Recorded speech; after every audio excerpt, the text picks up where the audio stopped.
राजधानी देहरादून में कारगी चौक जेबी प्लाजा में दिव्य ज्योति जागृति द्वारा नववर्ष पर एक आयोजन किया गया, जिसमें एक नाट्य द्वारा भारतीय संस्कृति से जुड़ने और ग्रंथों के बारे में बताया गया। वहीं महिलाओं ने नृत्य कर भारतीय संस्कृति को दर्शाया।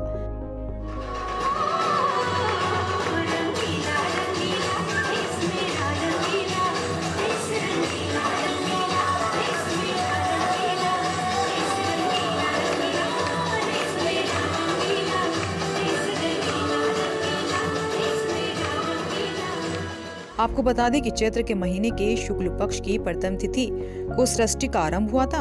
हमारा नववर्ष चैत्र शुक्ल प्रतिपदा का शुरू होता है और इसी दिन नववर्ष का आयोजन किया जाता है। वहीं इस आयोजन में कई शहरों से आए लोग शामिल हुए। हमें तो इतना अच्छा लगा। हम हर साल यही सोचते हैं कि नया साल आना चाहिए। हम अपने बच्चों को या अपने रिश्तेदारों को जिस दिन जनवरी होता है उस दिन कभी हम मुबारकबाद नहीं देते। जिस दिन हमारा ये चैत्र महीने का होता है उसी दिन हमको उनको नए साल की बधाई देते हैं। और मुझे सबसे अच्छा इस प्रोग्राम में ये लगा कि they are motivating the youth for the betterment of the country. और जहाँ आज एक तरफ यूथ बहुत गलत काम की तरफ ज़्यादा जा रहा है, पर आपने देखा होगा यहाँ पे ज़्यादातर मतलब सारा प्रोग्राम कंडक्ट यंग यूथ ने ही किया, लड़के हों चाहे लड़कियाँ हों। तो ये चीज़ मुझे बहुत अच्छी लगी। नहीं, बिल्कुल नहीं। हम भी जैसे हर इंडिविजुअल 1 जनवरी को फ़ोन करता है हैप्पी न्यू ईयर बोलने के लिए, हम भी वही सेलिब्रेट करते थे। बट अभी आज मेन रीज़न पता चला कि किस लिए और कब हमारा इंडियन नववर्ष होता है। बिल्कुल सफल रहेगा। सदगुरु आशुतोष महाराज जी के कोई भी कथन झूठे साबित नहीं हुए हैं और ये आपको आने वाले समय में बिल्कुल देखने को मिलेगा। अब मेरे को इस संस्थान से जुड़े 2 दशक हो गए हैं। 20 ईयर्स से मैं एसोसिएटेड हूँ संस्थान से। बिल्कुल संस्थान से जुड़ने से पहले महाराज जी की प्रेरणा जब तक हमें नहीं मिली थी, हम भी पहले 1 जनवरी को ही न्यू ईयर मना रहे थे। बट जब हमें इसका वास्तविक रूप देखने को मिला तब हमें वाकई में मालूम चला कि हमारा भारतीय नववर्ष क्यों इतना महान है। तो इसी के लिए चलते चले आज हमारा संस्थान ये भारतीय नववर्ष मना रहा है। हमें ये प्रोग्राम बहुत ही अच्छा लगा और हमें पता चला था गांधी पार्क में, तो उन्होंने मुझे इनवाइट किया था, तो हम श्रीमती जी के साथ यहाँ पे आए और बहुत बढ़िया लगा।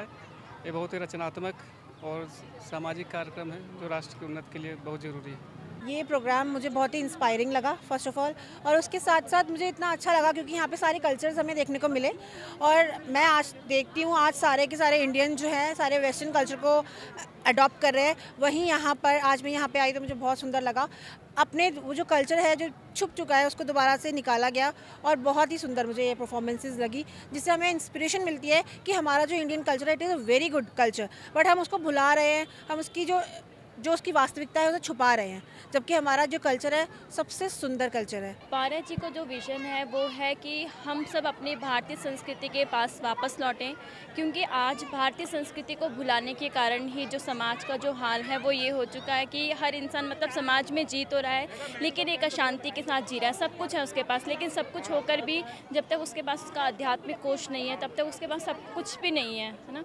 और जिन लोगों ने नृत्य नाटिका के माध्यम से भारतीय संस्कृति की गरिमा को रखा, उसकी संस्कृति को रखा, है ना, तो पहले उन्होंने खुद जाना उस संस्कृति को, उस ब्रह्म ज्ञान के द्वारा खुद को जाना, है ना, अपनी संस्कृति को जाना, और उसको जानने के बाद वो समाज को ये दे पाए हैं कि जिसके द्वारा हर एक इंसान अपनी संस्कृति से जुड़े। जब तक हम अपनी संस्कृति से नहीं जुड़ेंगे जब तक हम खुद को नहीं जान पाएंगे तब तक हम समाज को परिवर्तित नहीं कर पाएंगे, है ना। सिर्फ शिक्षा अकेला समाज को परिवर्तित नहीं कर सकता। अगर समाज को परिवर्तित कर सकता है तो वो शिक्षा के साथ दीक्षा का होना भी, नैतिक मूल्य का होना भी, और वो केवल मात्र अपनी संस्कृति को जानकर, अध्यात्म को जानकर ही आ सकता है। और जो महाराज जी हमें ब्रह्म ज्ञान के द्वारा उस अध्यात्म से जुड़कर, उस ईश्वर से जुड़कर, उस परमात्मा से जुड़कर हमें सिखा रहे हैं। और आज के समाज को वो अपनी संस्कृति की तरफ वापस जुड़ने की ज़रूरत है, क्योंकि 1 जनवरी को हम नववर्ष मनाते हैं जो कि पूरी तरह से ये है जो अंग्रेज़ थे उनके द्वारा हम आज भी वो गुलाम है, ये उसका प्रतीक है। इसलिए हम अगर पूरी तरह से स्वतंत्र होना चाहते हैं तो हमें अपनी संस्कृति से जुड़ना पड़ेगा। भारतीय नववर्ष